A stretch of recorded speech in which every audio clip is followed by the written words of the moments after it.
Anuar, a esta sala de diálogo para reforzar este diálogo electoral en la Gran Señal.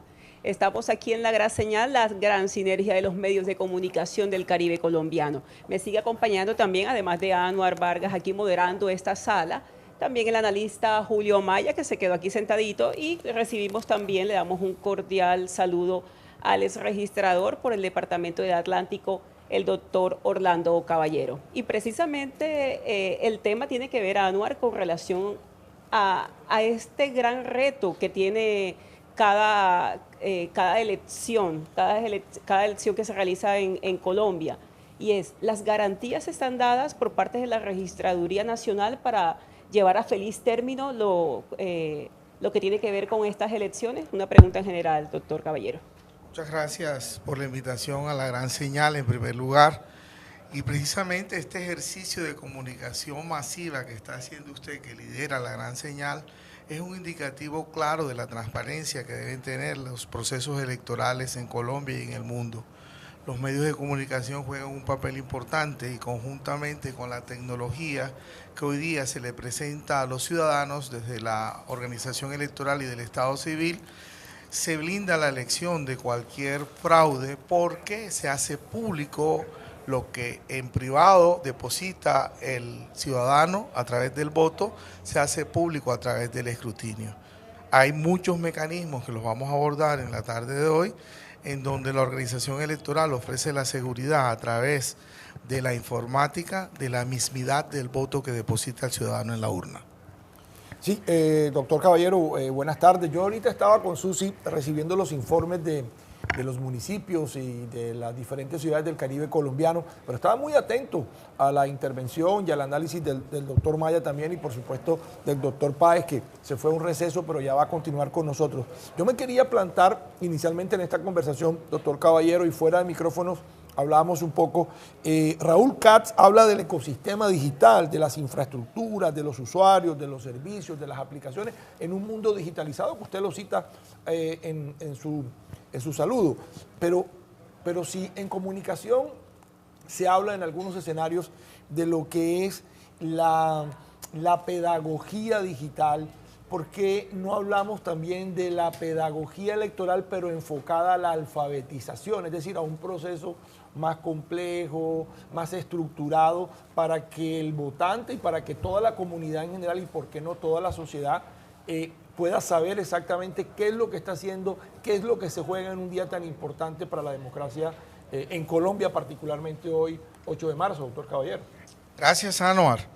Lo primero que hay que decir es que no obstante la falta de cultura política, el nivel de cultura política, hoy asistimos a uno de los eventos más importantes en la historia democrática del país y de cualquier estado del mundo.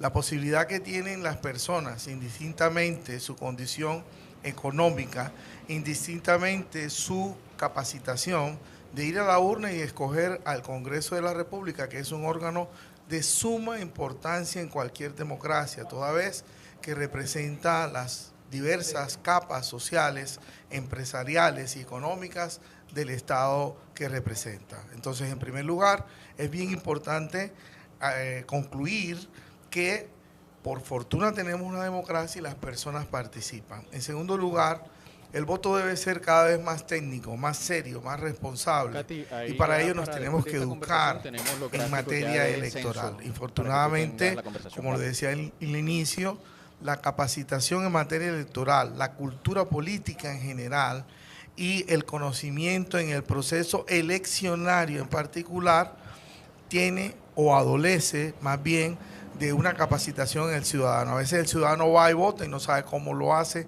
qué viene después, por qué lo hace, se mueve motivado por varias teorías que explican por algo a cambio, muy pocos a conciencia. Entonces la respuesta es que sin duda cuando estamos abocados a un mundo digital, la cultura política y electoral del ciudadano debe elevar para poder participar de él correctamente. Sí, y yo ahí vinculo también al doctor Maya, porque ahorita la intervención fue, digamos, muy enfático en todo lo que hay que corregir, como bien también lo señala el doctor Caballero, pero yo creería que se ahorraría un escenario de dificultades, se ahorraría un escenario de errores técnicos, inclusive para las mismas instituciones como la registraduría, al momento de que esa pedagogía, al momento de que esa alfabetización electoral dé los resultados esperados y que inclusive se pueda incluir en los colegios, se pueda incluir en ciertos escenarios académicos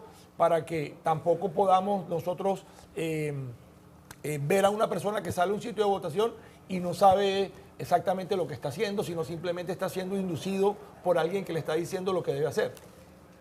Eso es un flagelo que se está presentando actualmente y tanto así que, por ejemplo, un ejemplo práctico, tú vas a votar y no está ni siquiera permitido entregar el tarjetón de las consultas que se están dando para las presidenciales. Y cuando tú llegas a la mesa de votación, pues tú debes de solicitarlo en caso de querer votar por la consulta. Sin embargo, lo que decía Anuar es bien atinado porque muchas veces en la misma mesa de votación, las personas que se encuentran trabajando allí te ofrecen el tarjetón de la consulta y eso termina siendo en cierto sentido una inducción al voto. Porque todos sabemos que hoy en día, y vamos a llamarlo como lo llama el común, la polarización ha dado para que por un lado algunos digan no voten por la consulta toda vez que no hemos sido invitados y otros dicen pues voten por la consulta porque independientemente de cuál sea el resultado de esta, lo que sí tienen claro muchos partidos, movimientos que tienen intereses en esta es que hay una medición electoral de cara a las presidenciales. Entonces es mucho lo que se juega y ciertamente la pedagogía debe ir más allá a lo que ocurre de frente a frente desde el ciudadano y el tarjetón electoral, que muchas veces esta pedagogía no viene, y pues con todo el respeto de los que nos escuchan, de la registraduría o de los órganos competentes, sino de los mismos aquellos que están interesados en que por una u otra forma sean beneficiados con este. Una acotación importante, Anuar, y analistas, que con relación al proceso electoral, que este año se suman pues, recursos tecnológicos que tienen que ver con la biometría facial, pues no sé si de alguna manera colocan pues, este tipo de recursos, estos y otros, en riesgo la seguridad de los datos personales de los votantes. ¿Qué tiene que decir? Bueno, hay que señalar desde el punto de vista mío que el avance tecnológico en identificación biométrica y dactilar es uno de los avances más importantes para la transparencia de la democracia. Qué bueno que haya biometría y que haya ahora identificación facial, porque va a agotar con uno de los problemas más sentidos que tiene la democracia colombiana y es la suplantación de electores. Ciertamente los datos los tiene la Registraduría Nacional del Estado Civil, los datos biométricos tienen una custodia legal, una prohibición y el contratista lo sabe y sin duda recordemos que los dispositivos pertenecen directamente a la registraduría o a través de un contratista que en el contrato tiene una cláusula de protección de esos datos personales, pero sin duda desde mi punto de vista la biometría es un avance para la depuración de la democracia. ¿Cuáles serían, doctor Caballero, en ese mismo sentido, los errores o los hierros más comunes que usted en su experiencia, que es amplia en el tema de registraduría y de análisis de datos, se observan en un día como hoy? Bueno, yo soy un defensor de la institucionalidad. Yo creo que las cosas, desde el punto de vista interinstitucional inclusive, en donde están abocadas todas las instituciones del Estado, están reunidas para brindar la posibilidad de que la persona vote libremente y llegue su voto a las urnas, están dadas. Creo que el examen hay que hacerlo desde el punto de vista de las campañas, y ahí sí quiero ser yo enfático y es mi punto de vista, insisto en él, las malas prácticas están por fuera de la institucionalidad. ¿Por qué? Porque precisamente la digitalización, la sistematización de los procesos, de alguna manera previene el delito, ¿Por qué? Porque todos los software tienen una identificación de cada una de las personas que intervienen en cada una de las etapas del proceso electoral. De modo que además de ser un avance tecnológico, es un avance de prevención de aquella persona que quiera hacer un fraude desde la institucionalidad. Va a ser muy fácil detectado por la traza que deja el mundo digital. Sí. No, claro, y perdone que quiero centrarme, disculpe doctor Maya, quiero centrarme en esto que está diciendo el doctor Caballero, que es muy importante, porque con ese avance de la digitalización, con ese avance de lo tecnológico, esperamos que los resultados hoy los tengamos más temprano que nunca. Sí, Colombia es ejemplo a nivel mundial. Aquí sabemos en 45 minutos y 50 minutos quién es el presidente de la República. Casi ningún país lo hace. Con un margen de error, ¿cierto? Pero siempre se acierta, siempre se dice en el proceso de preconteo, que es aquel que, entre otras cosas, no tiene poder jurídico vinculante, porque el que tiene el poder jurídico vinculante es el Consejo Nacional Electoral y las comisiones escrutadoras integradas por jueces de la República. Entonces, ese avance de que sepamos el pueblo colombiano en un recuento rápido de votos, sepa en 45 minutos, 1 hora, quién es el presidente de la República, ha sido un hito histórico en la democracia de Colombia. Ahora bien, con su experiencia, una aproximación, ¿a qué hora los colombianos tendremos por lo menos un 70 o un 80% de los resultados del legislativo? Bueno, este escrutinio es un poco complejo por el tema de las consultas y por la orden que se ha dado, en el sentido que lo que se va a escrutar es las consultas en las 120.000 mesas que tiene abierta la registraduría para las elecciones de hoy. Posteriormente vendrá Senado y después vendrá Cámara. ¿Qué quiere decir? Que habrá una tendencia clara hacia las 7 de la noche, hacia las 8 de la noche, pero los resultados finales del preconteo estarán, según mi cálculo, después de las 10 de la noche. Se prioriza las consultas y luego inmediatamente Senado y luego Cámara de Representantes en todo el país. Lo acaba de decir el doctor Caballero, aproximadamente 10 de la noche. Doctor Maya, ya tendremos esos resultados de cómo quedaría conformado el Congreso en esta oportunidad. Anuar, ya que estamos aquí con un experto, déjame, te cojo la palabra y con la venia, Vas a estar de presentador. con la venia de ustedes, me permite, Katy, hacer un poquito de presentador. Porque nos preguntamos, que tú bien que tocaste el tema y de verdad que a pleno siglo XXI todavía estar frente a una urna, tarjetón electoral, etcétera, el papel, el bolígrafo, que si es tan falso, que si se le borra la tinta, que si el fuego sirve después para borrar el voto, etcétera. ¿Por qué no se habla de la implementación de la ley 892 de 2004 que está hablando acerca de la votación electrónica? Bueno, lo decía al inicio, no hemos crecido como sociedad y no hemos crecido en cultura política. Implementar el voto en Colombia significaría prácticamente hacer un voto censistario al cual tendrían acceso solo unos pocos, porque la cobertura, inclusive de energía eléctrica y de internet en el país, deja un margen por lo menos de un 3, un 4% según las estadísticas, lo que quiere decir que 4 personas no tendrían acceso. Hoy día no lo tienen ni a internet y mucho menos a Wi-Fi, a todo lo que implica el ciberespacio. Esa es una debilidad. Y la otra, la cobertura en energía eléctrica.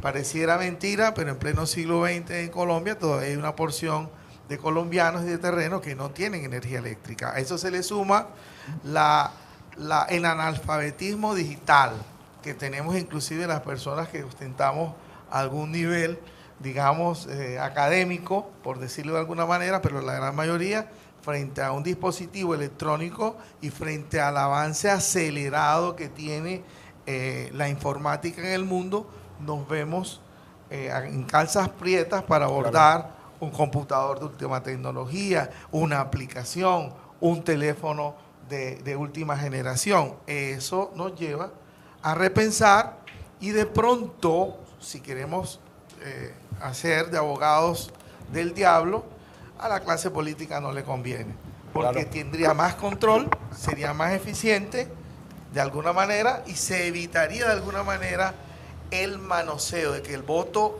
entre más se toque, más posibilidades de error y de fraude tiene. Claro, y yo ahí me sumo, y fíjese, doctor, coincidimos en esa línea, cuando a principios del 2000 se empezaba a hablar de las digitalizaciones y de los procesos tecnológicos que cita el doctor Maya, yo fui uno de los grandes contradictores porque yo decía, ¿a quiénes vamos a digitalizar? A un individuo en crisis, a un individuo que tiene unas falencias humanísticas, a un individuo que no tiene una claridad y una reflexión sobre sí mismo, pero le vamos a dar una Wi-Fi y le vamos a dar unos aparatos tecnológicos. Yo creo que ahí casa el ejemplo de lo que dice el doctor Caballero, de que sí, en algún momento como sociedad debemos llegar a ese tecnicismo del voto electrónico y suprimir lo impreso, suprimir lo análogo, pero yo creería también que deberíamos hacer un trabajo no individualizado, quizás colectivo, con esas grandes masas y con esas grandes audiencias, porque no podemos darle una herramienta tan potente que podría ser un voto electrónico o un voto digital a una persona que no tiene la conciencia, la reflexión de sí misma de lo que está haciendo. Es decir, ahorita lo citaba el doctor Maya, que mucha gente a falta de lo que yo denomino la alfabetización electoral, ni siquiera la pedagogía, sino la alfabetización electoral, se acerca al punto de votación, pero con unas dudas, unas incertidumbres de lo que está haciendo. Imagínese usted si estuviésemos haciendo de lo tecnológico. Por eso mi reflexión apunta más que todo a un trabajo desde lo humano, desde lo reflexivo en sí mismo de ese individuo, para poder entregarles esas herramientas, doctor Caballero, y facilitarles las cosas y dificultárselas a quienes se aprovechan desde el discurso político de ese tipo de personas. Bueno, quiero aprovechar a Anuar y a todas las personas que están sintonizadas con la gran señal y aprovechar a los analistas que están acompañándonos en este segmento para hablar de algo que usted hacía referencia hace un momento, doctor Orlando, que tiene que ver con las prácticas de los candidatos, las prácticas de las campañas. Y es importante traer a colación un tema que nos va a tener ocupados en tendencia política hasta quizás el mes de agosto, no sé si me corrige doctor Julio Maya, que tiene que ver con el tema de la ley de garantías, que pone en cintura todas estas prácticas por parte de los candidatos que bueno, están en la puja por el poder, ya sean las presidenciales y las legislativas. Doctor Maya. Bueno, la ley garantía, la conocida conocida legalmente, la ley 996 de 2005, pues sí establece ciertas restricciones en materia de contratación pública y demás de cara a las distintas elecciones que se presentan al Congreso de la República y también presidenciales. Por ejemplo, en materia de encuestas, 8 días antes de las elecciones, pues no pueden salir encuestas acerca de los posibles resultados de las elecciones que se avecinan. También, pues, en cierta manera, pues, ley de garantías, cuando hablamos de ley de garantías, hablamos de que se está requiriendo una ley para garantizar la ley. Como estábamos hablando, como les decía anteriormente, si estuviéramos en una sociedad de ángeles no necesitaríamos gobernantes, tampoco necesitaríamos leyes, pero efectivamente se necesitan leyes ¿para qué?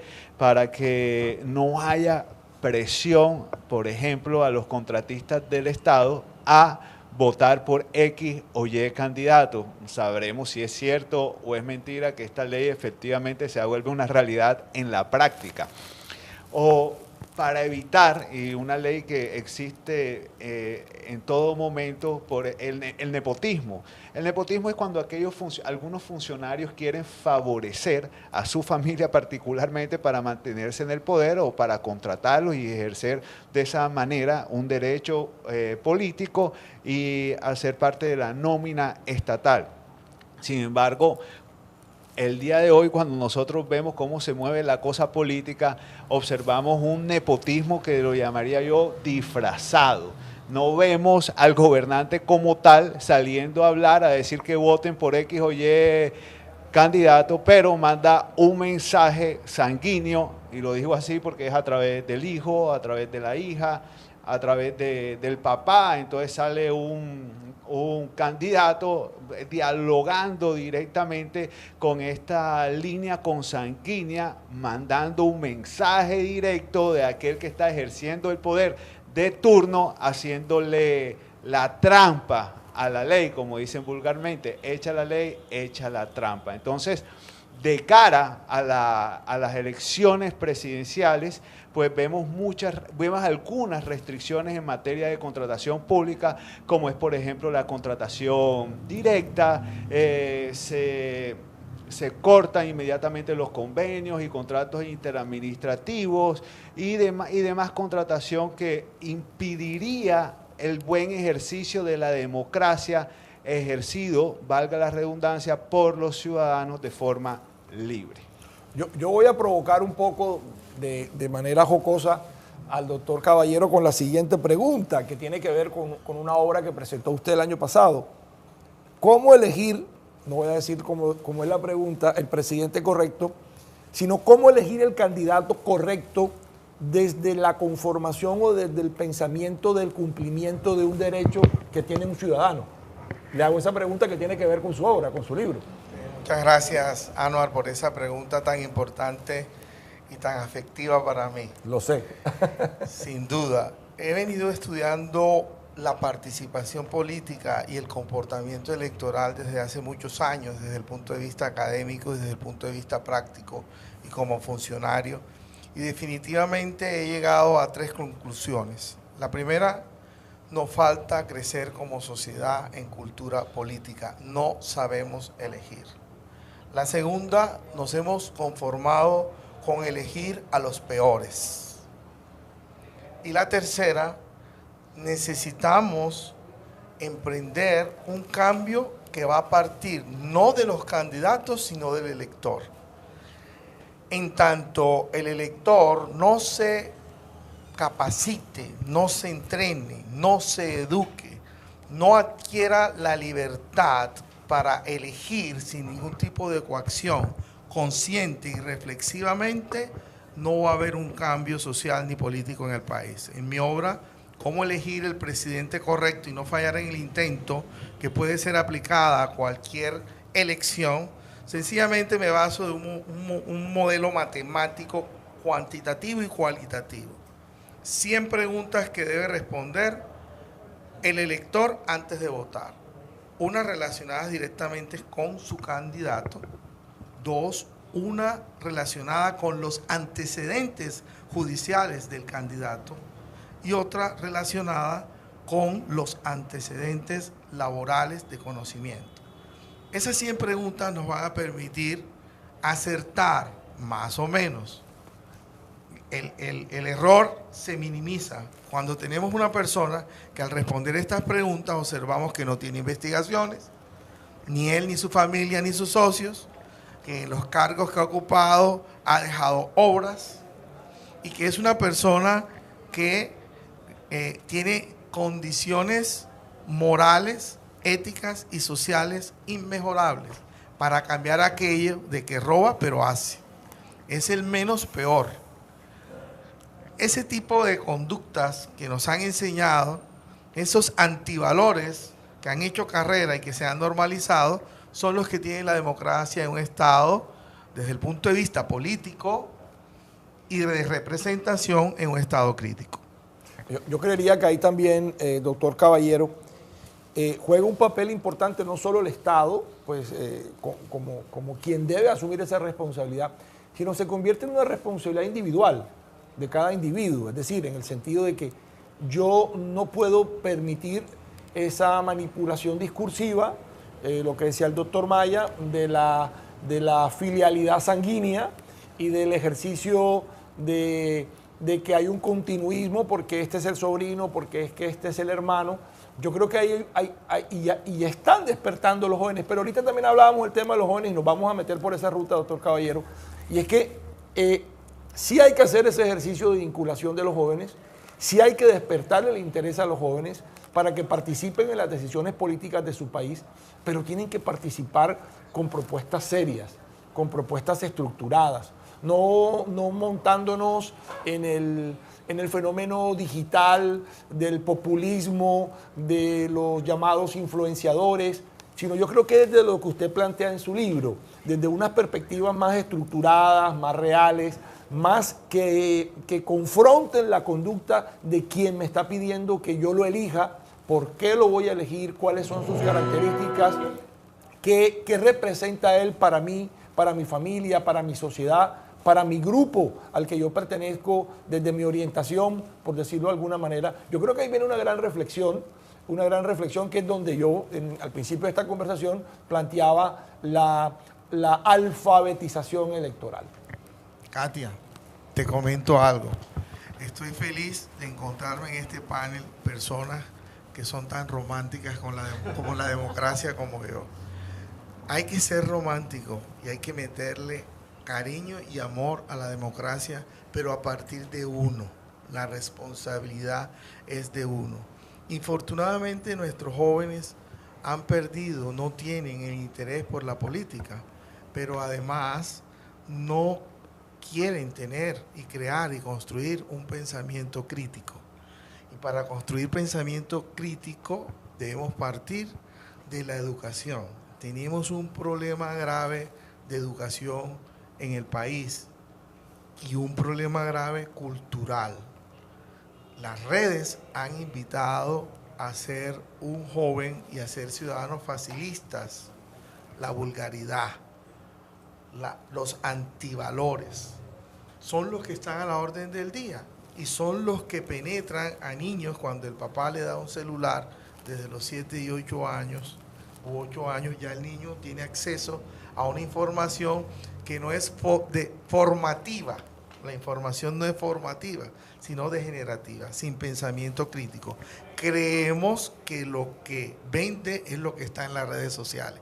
¿Por qué? Porque arroja unos resultados inmediatos, tangibles.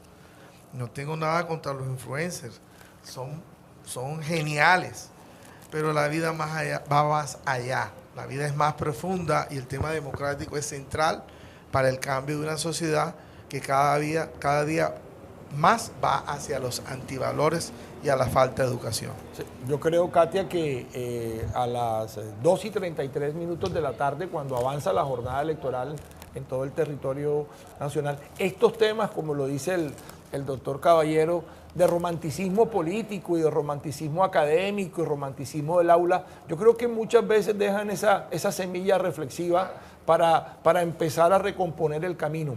Y haciendo un cambio de frente, me gustaría también con el doctor Maya, por supuesto, pero inicialmente con usted, doctor Caballero, hablemos por qué la importancia de las 3 consultas interpartidistas hoy, qué se define ahí, porque mucha gente y muchos estudiantes, inclusive doctor Maya, preguntaban, profe, pero ¿qué ganamos nosotros votando por esas consultas? Si lo que hay es que votar por el Senado y la Cámara.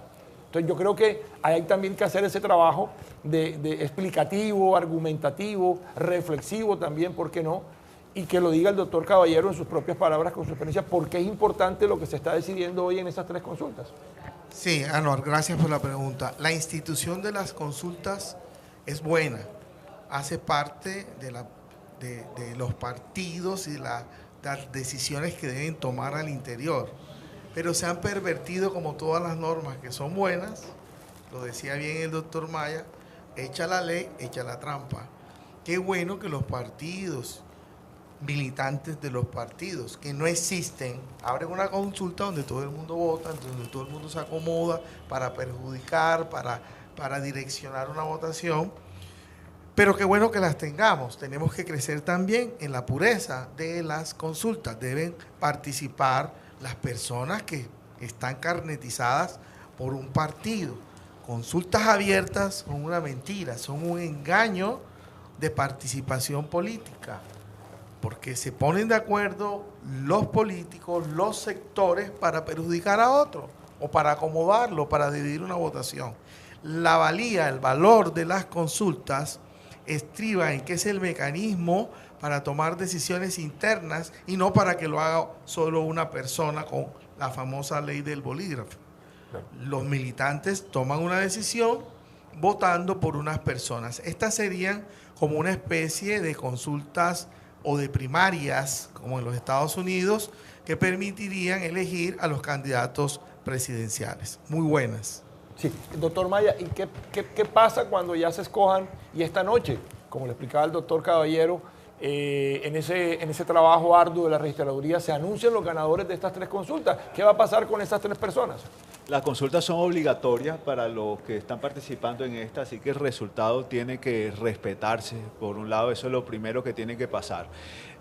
Y como lo estaban diciendo, es una especie de primarias y lo importante es que aquí pues, se va a definir un liderazgo el cual va a estar de cara a las próximas elecciones presidenciales. Por eso son sumamente importantes. Y pues antes de concluir con esta intervención, Anuar, doctor Orlando, Katia, yo sí tengo que sacar la camiseta por los estudiantes.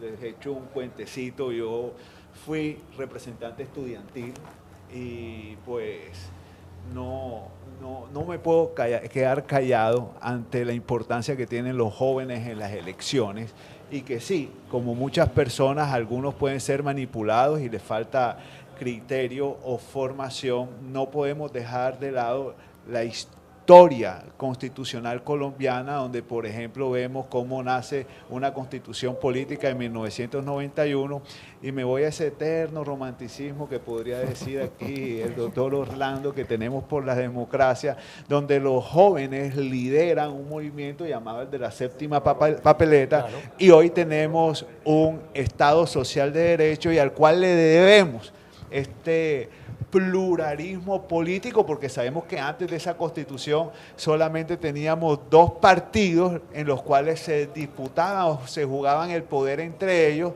que podría ser una especie no de democracia, sino de lo que es el antagonismo a la misma, porque ya el poder o los dados del poder estaban echados y sabíamos quiénes eran los que iban a gobernar en un estado como el colombiano. No, aquí empiezan los estudiantes, Katia, ya a preguntar, y hacemos el escenario, ¿no? una aproximación.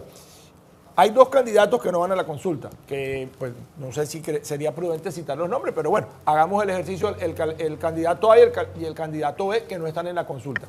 Cierto, hay tres consultas. La consulta por Colombia, Gran Consulta por Colombia, que se especifica que es de centro derecha, Frente por la Vida, que se entendería que es centro izquierda, y la consulta de las soluciones, que se entendería que es centro, porque esa es otra conversación que se la escuchó ahorita Páez, a Alberto, de que ya no se especifican las ideologías ni los intereses de lo que se denominaba el paño rojo, el paño azul, sino que son unos intereses más personalizados de quienes son los dueños de los modos de producción y de la industrialización del país. Y eso es un informe muy chévere que tiene una revista para tratarlo en otro escenario. Pero a lo que voy yo, doctor Maya, ya para dejar el romanticismo, doctor Caballero, ¿qué va a pasar con esos tres candidatos que se suman a las presidenciales de mayo? Con estos dos candidatos, ¿cuál va a ser el ejercicio político que ustedes vislumbran de Colombia en un país que ese término no me gusta usarlo mucho, que es el de polarizado? Yo hablaría de divisiones. Y quisiera escucharlos los dos con su experticia en el tema, doctor Caballero, inicialmente.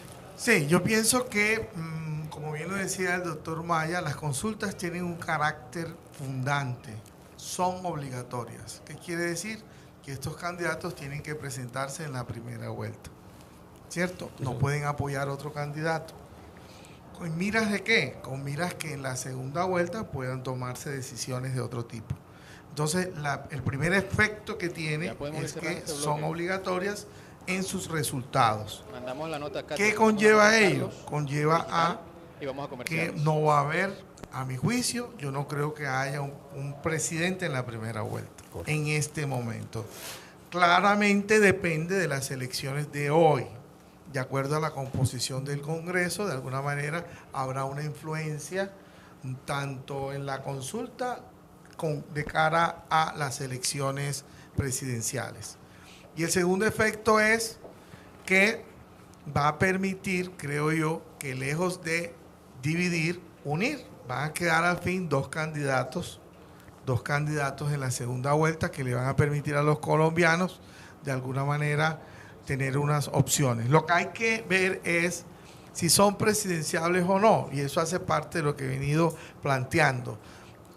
Elegir presidente de la República es como elegir a mujer o hombre para casarse. Es una de las decisiones más serias que toma el individuo y muchas veces no nos prepararon para elegir bien esposa o esposa. Y nos divorciamos. Y nos divorciamos. Entonces, esa situación tan seria la vivimos en nuestros hogares, pero no las podemos vivir en la democracia. Entonces, asistimos a un escenario de candidatos que no son estadistas, candidatos histéricos, candidatos sin propuestas, candidatos maquillados y candidatos que de alguna manera no nos podemos permitir elegir, sino, como lo hemos venido manifestando, elegir correctamente para no seguir fallando en el intento. Doctor Maya. Yendo más a la práctica y sin el ánimo de repetir lo que ya está dicho, o muy bien dicho diría yo, voy a aterrizar entonces, ya que nos están llamando, que aterricemos un poquito más el diálogo. Voy a aterrizar un poquito más y me voy directamente a lo que nosotros vemos en estas tres consultas. Nosotros vemos tres consultas donde hay una centro, no diría centro derecha, diríamos una derecha, sin embargo podemos observar gente con... Les voy a tirar una pista con muchos rayos, que tú no sabes si va para la derecha o va para la izquierda, pero se supone que está a la derecha. Entonces, bueno, vemos por el otro lado otra consulta que es de centro y otra que es de izquierda. Y aquí viene lo que yo podría pensar. Como decía Nicolás Maquiavelo, divide y reinarás. Si tú hubieras dejado por fuera de esta consulta aquella vertiente, sea de izquierda, sea de centro izquierda, sea de centro, que sabemos que cuando hablamos de centro todavía está tirando un poquito para allá, para la izquierda, y que son los que están gobernando, los que están teniendo el poder, los que están teniendo la oportunidad de ejercer ese protagonismo, lo hubieras dejado ir de forma única a las presidenciales, seguramente el cuento que estaríamos diciendo hoy fuera otro y no habría necesidad de tanto análisis, porque creeríamos que hubieran podido tener una gran opción en primera vuelta presidencial y si no, catapultarse muy fuertemente para la segunda, dejando sin opción a cualquier otro candidato que competiría con esto. Pero frente a la realidad que vemos hoy, ya observamos una izquierda, por llamarlo de alguna forma, por poner algún tinte, por poder comunicarnos de una manera más clara y podernos entender, ya menos fuerte. ¿Por qué? Porque la división que está generando la misma se empieza a notar. Entonces vemos hoy un presidente de la República, y ahí tengo que hablar ya claramente, donde se levanta y dice: voto, pero no voto por consulta. Vemos muchos aspirantes a los distintos escaños de Cámara de Representantes, Senado, donde dicen: no se dejen engañar. De la misma vertiente, no se dejen engañar, no voten la consulta. Pero vemos dentro de este mismo movimiento, por decirlo coloquialmente, cómo levantan la mano a alguien que está participando en la consulta, pero que es afín con el poder que actualmente está gobernando. Para decirles en últimas que la consulta termina dividiendo un poco el poder, le pone en cierto sentido sazón a la democracia, porque nadie puede tener claramente el panorama electoral que se avecina, pero lo que sí no se puede dejar de notar es que debilita la fuerza que actualmente puede estar ejerciendo el gobierno en su juego dentro de estas elecciones que se avecinan y que se están dando hoy en Colombia. Bueno, valiosas reflexiones por parte de nuestros analistas, con el agradecimiento al doctor Orlando Caballero, que lleva una carrera de más de 15 años de registrador, doctor, así es. Bueno, y también con Julio Maya, que también nos acompañó en este segmento. Y bueno, del tema de la juventud seguiremos hablando, va en un segmento posterior. Y en estos momentos, en la gran señal, agradeciéndoles a ustedes por el espacio, por sintonizarse con sus audiencias, nos vamos con Carlos Contreras, quien nos da toda la actualidad de todo lo que se está manejando en las redes sociales en estos momentos. Adelante, Carlos.